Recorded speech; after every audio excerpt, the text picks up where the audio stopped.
Hello and welcome back to this channel where Jesus is king and gold gets all the glory. I don't know why that's the intro, but it is. I wanted to get on here real quick because I was just studying just a few chapters of Revelation, and I discovered a lot of things that many Christians I didn't know. I didn't know the fear of Revelations for some Christians. But if you read it, all of the judgment and the things that are coming, if you're a believer, like the scorpions and the locusts and all this stuff, like it's good. Like we're good. We're covered because we came to Christ, right? And so as I'm going through all this revelation in Revelations, I'm talking to God and I'm just like, what's up with, there's a healthy fear of the Lord. And the fear of the Lord is like when a kid knows that there's going to be consequences, yes, but that's not it. My biggest fear growing up was my father telling me he's disappointed in me. That was the worst thing. He had this look and he would shake his head. He'd like smoke a cigarette. And it was just like, he was expecting so much from me, and I let him down. And that fear that God would tell me, get away from me, I don't know you. I don't think I could do it. So recently, I've been really good with the celibacy thing. And recently something happened, and I come to God and I'm like, what's up with that? Like, what's up with,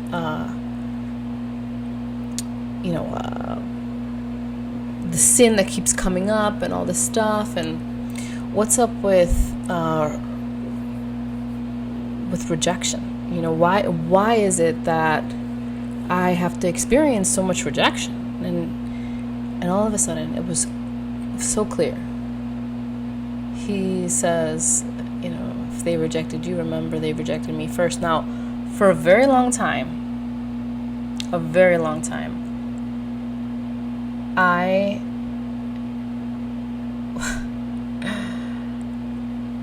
I believed this verse, and rejection didn't really feel so good. But today I can tell you that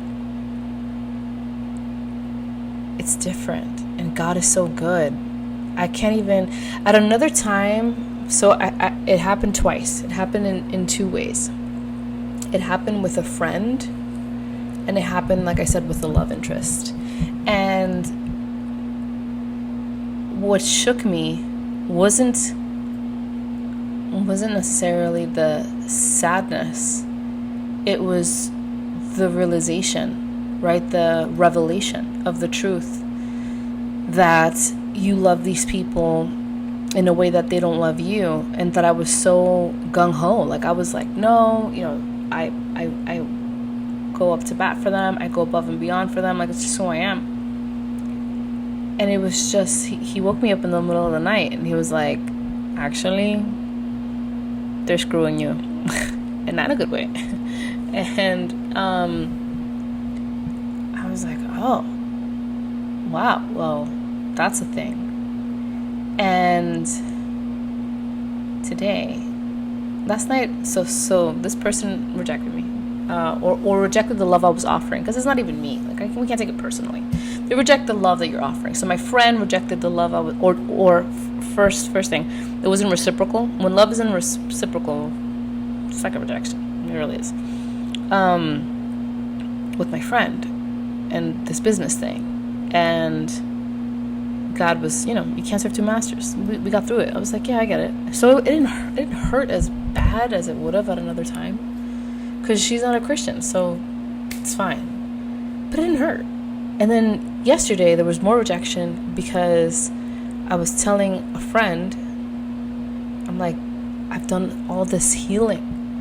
I have realized that what I don't like in other people is God showing me what I don't like in myself, or things that need healing within myself. I'm like, bro, you could do this. Like, this is it. This is like I'm awake. Like, what? And they were like, you know what? I'm good. I just want to stay asleep. And so today I woke up, and God had been nudging me, like, do you want to go to the park? Do you want to play handball? We love handball. Don't you want to go back? I'm like, but I don't know. I've never been to that park. It might be dirty. Park was beautiful, clean. It was shaded, beautiful day today. So I went from like 8 in the morning, 8 to 10. Played. I'm so sore. It feels amazing. And I had such a great time. I laughed. I had my music on. I had all this muscle memory. They just came back. All of a sudden, I was like hitting the ball and it was spiking, and my body's like, yeah, we know how to do this.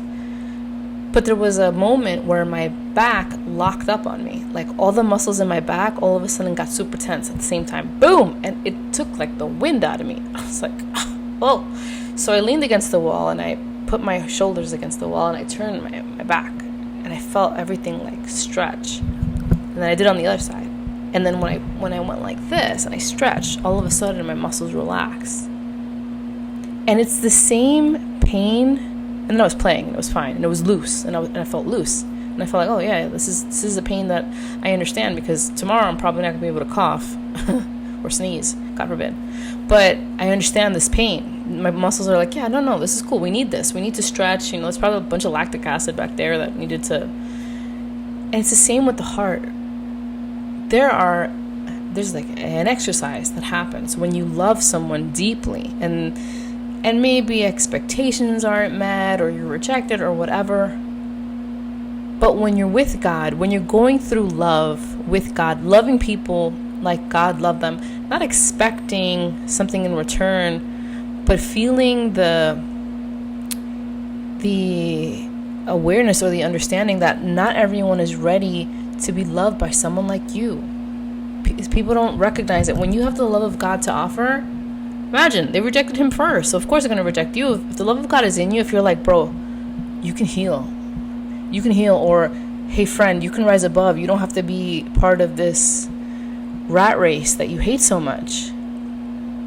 People don't understand it, and so they push you away from it. Like they just don't want it. It's hard to accept the love of God. Listen, no one could tell me anything about Christianity or Jesus when I was getting molested, when I was getting bullied. I didn't want to hear about God. I'm going through my tribulation, right? I'm going through my 5 months of affliction. Like I don't want to hear that. I don't want to hear it. I wasn't ready. So of course God's going to put you in a situation where you might have the best intentions. You might have the ability to guide people to their healing, right? Through prayer, through faith, through Jesus, through sharing your testimony, especially through sharing your testimony. When I'm like, God is showing me that this and this and this, that is my testimony. That is my testimony that I'm giving, which is so powerful, which is what changes lives and hearts, right? So of course people are going to reject you. But when you're doing it with the Lord, he doesn't let it hurt you. It's the craziest thing. It's so insane. He's like, you know what, take a nap. I spent one day where I think I was up the whole day for like 4 hours. I was asleep for 20 hours that day. That's insane. He's like, rest, have your favorite food, rest again, have your favorite food, go to sleep. But when I tell you it's time to get up, you gotta go. And I did. And this morning, like I said, I had a wonderful time and we laughed together. And I'm just like, God, you're so cool. You don't even let me fail. And then I found this Bible verse. Because, we're still human beings. Psalms 37:23-24. The Lord directs the steps of the godly. He delights in every detail of their lives. Though they stumble, they will never fall, for the Lord holds them by the hand. And he brought me back. I see it now. When my daughter trips or something and I'm holding her hand, I just instinctively, I like pick her up. Like, even if she's just tripping, I'm like, And my daughter's always so surprised by that. Like, there have been instances where maybe we're going up this. It gets me emotional. There have been instances that maybe we're going up the stairs, and something just tells me she's gonna trip or she's gonna fall, because it's God, right? And I catch her, and she's so surprised, and she's like, "Mommy, you got me." And I'm like, "Bro, I'm always gonna get you." And that's what God's like with us, that even though there's that fear and maybe, stumbling hurts sometimes, and you look a little silly and it's awkward and you're just like trying to grab your food and what happened, I didn't see it, and God's like, yeah, but I still got you.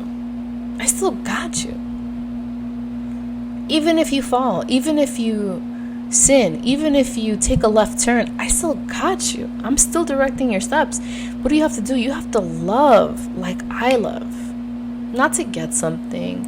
And I'm constantly checking myself. I'm like, is this a transactional relationship? I'm like, no, I'm genuinely invested in this person because I love to see people grow and get better and heal.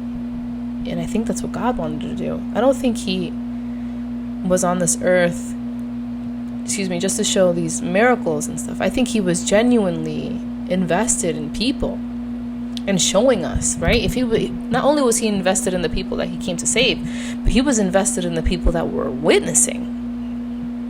Because he knew, like, they might not come now, but they're never going to forget this. And people are going to talk about this even after I'm gone. So I'm not even going to see, as a human right here on earth, people coming to Christ. But I know that the love that I left had such an impact. And let me tell you,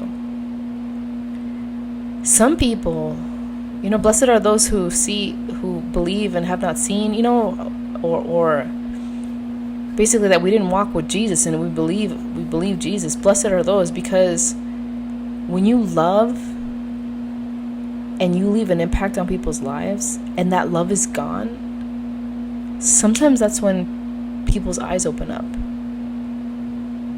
and they're like, dang, maybe I should have listened, or maybe I should have accepted that love. But whatever, it doesn't matter. The rejection is not so personal anymore, because it's a workout. Your heart is a muscle. It's a workout. And if there's muscle memory, then if you're healing your heart, every time you get hurt, every time you stumble, you're healing your heart, it's easy to jump back in because you're like, oh, I have done this before. I could love again. I could believe in someone's dreams, even if they don't have anything to do with me. I can love someone and want healing for them and show them what works for me, even though I'll never experience their healing. What? Talk about freedom. But yeah, I hope this blesses someone. Jesus loves you. For real. There's nothing you can do about it other than accept it or not. So why not just accept it? Even if you don't believe it. Even if you're skeptical. God, if you're real, I need you to come into my life. I need you to show me. I want to experience your love and watch. And he will, because he's faithful. So yeah, I hope this blesses someone. Jesus loves you. I love you. Bye.